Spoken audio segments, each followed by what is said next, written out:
Welcome back, this is Cyberman King, and last we left off with another Age of Empires video, and we talked a little bit about ancient Egypt. We talked about the 18th dynasty, and I wanted to talk about the 19th and 20th or so before we go on to the other Semitic peoples. So, in the 19th dynasty, it began around the year 1300 under Seti I and Ramesses II. They reasserted Egypt's power in Asia Minor and set up a new capital city right on the border of the Sinai Desert in the Delta area to be near the armies in the field. Most scholars identify this move as the background to Exodus chapter 1, in which Israel is reduced to slavery and forced labor on the building of this new Delta fortress. Thus, it has become widely accepted that Seti I was the pharaoh who enslaved Israel, and Ramesses II was the pharaoh during the actual Exodus.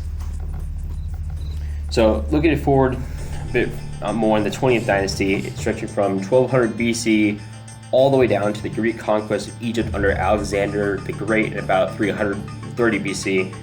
After the 13th century, Egypt declined rapidly in power and barely had enough energy to repulse the massive invasions of the Sea Peoples, which were these groups of Indo-European race who were migrating down through Turkey, modern-day Turkey, Greece, and the Mediterranean islands of Crete and Cyprus. Most of the ones who failed to conquer Egypt finally settled along the coast of Palestine and became known as the Philistines, which we'll get to later in a bit. These attacks would have begun about the middle of the 12th century, while Ramesses III was the pharaoh. So, I'm not going to go much further than that. It comes around 1000 BC down to the biblical periods of Solomon and the like. But the Sea Peoples are a very interesting group of peoples in the sense that they were basically responsible for ending the Bronze Age as we know it, and the origins of them are a little mysterious. We don't know exactly where they come from. Scholars believe that they may have came from Lebanon, and certainly the area of the Philistines that became there during the time of the Old Testament. That's kind of where they were at, in the northern area of north of Israel. But it's a lot of scholarly stuff that I'm not going to get into right now. So just looking at the other Semitic peoples.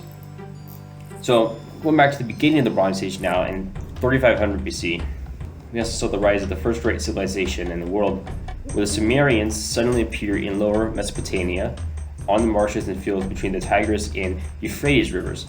Their origins are unknown, but many of their traditions lead us to believe they came from the north, possibly from the mountain country of Iran, which was also known as Persia.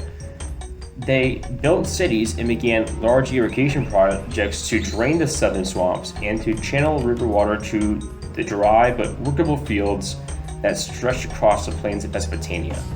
Important centers of power and religion developed in the cities of Eridu, Uruk, Nektar, and Uruk.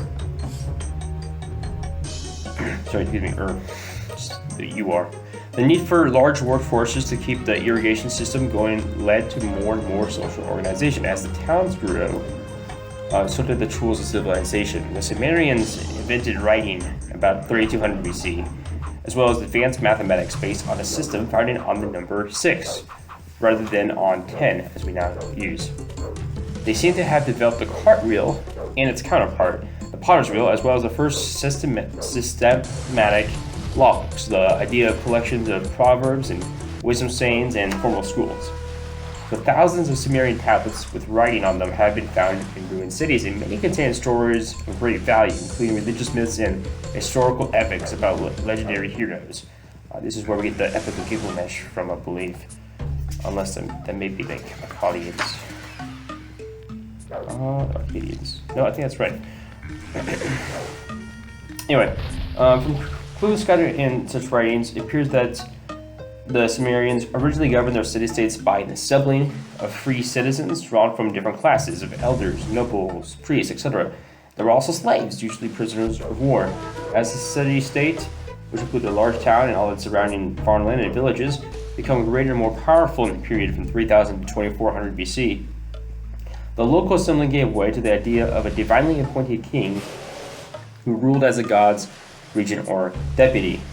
No doubt this shift was made necessary by the constant warfare between cities, which required strong leaders. So here you see this early concept of this divine right of kings. Above all their other accomplishments, however, it is the quality of their art that still stands out fresh and alive today. The beauty and careful work of their metalwork in gold and silver can still be seen in the wonderful collection of Sumerian objects gathered in the British Museum from the royal tombs at Ur, dating to the 27th and 26th century BC. These treasures have been reproduced in numerous art books for the student of the ancient world and wealth we're searching for. So, next up we have the Akkadians. So this Sumerian civilization was established in the midst of an older population of Semitic peoples who dwelt not only in Mesopotamia, but also farther westward into Arabia, Syria, and Palestine. By 2400 BC, Sargon of Akkad became the first great Semitic ruler to break the power of Sumer. Akkad was a town in the middle of Mesopotamia, and from there, Sargon and his grandson built an empire that extended westward even into Syria.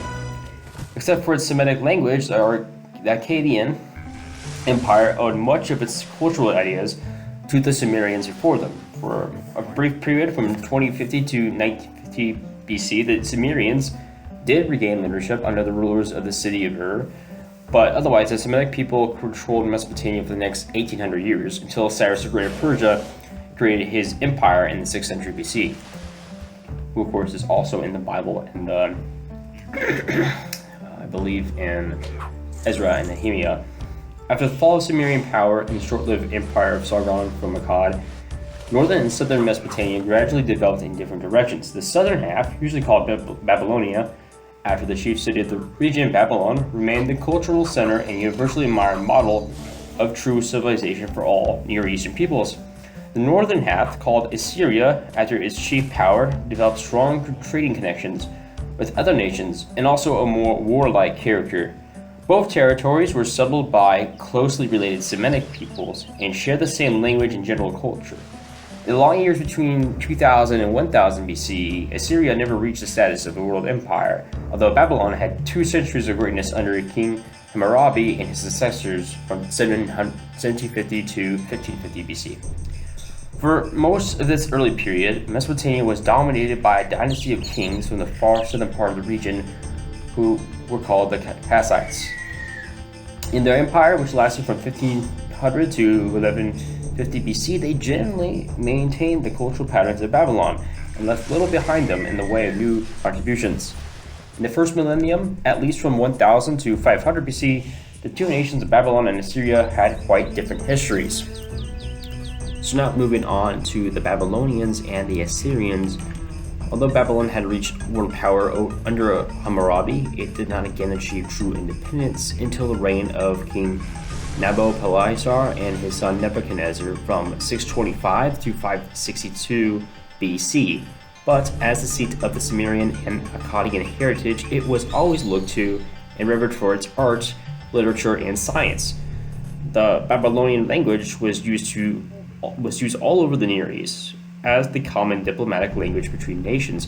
Even Egypt's pharaoh used it to write the cities of Palestine. Copies of its literary masterpieces, such as the Epic of Gilgamesh, have been found not only in Egypt and Palestine, but even in the Hittite capital of Hattusis in northern Turkey. Hattusis.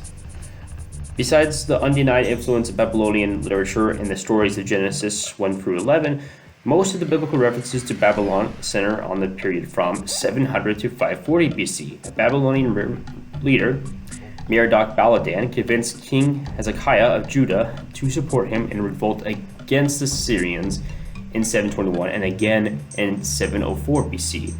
This effort was unsuccessful, and Judah paid the price of being besieged and ravaged by the armies of Sennacherib. But after 625, as the Syrian power fell, the Babylonians quickly took advantage of the situation and formed a new empire from the remnants of the Assyrian conquest. King Josiah gave his life trying to stop Egypt from assisting the Syrians in his hopes that Judah would find independence under Babylonia were dashed when Nebuchadnezzar marched west and demanded tribute and subjection much as had the Assyrians before him.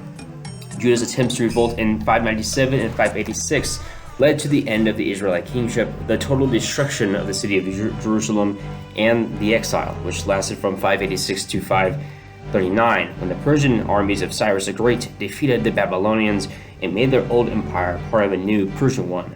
Cyrus graciously allowed captured peoples, including the Jews, to return to their native homes. Assyria became a world power in the 10th century BC when it began to expand to the north and west into a form of empire based on the threefold policy of 1. Deportation of peoples, 2. Threats of brutal retaliation, 3. A tightly controlled province system for conquered lands. In the 9th century, 2 Assyrian kings, Ashurbanipal II and his son Shalmaneser, were unable to extend their power over most of Syria and thus approached the borders of the northern kingdom of Israel. Both kings bragged of reaching the Mediterranean in their military campaigns, and Shalmaneser had left behind a monument, the famous Black Obelisk, which he pictured Jehu, the king of Israel, from 842 to 815, bowing down and offering tribute as a vassal king. And I think that this will conclude for right now, but we'll continue on with the Assyrians in the next video, moving on with the Assyrians and the Philistines.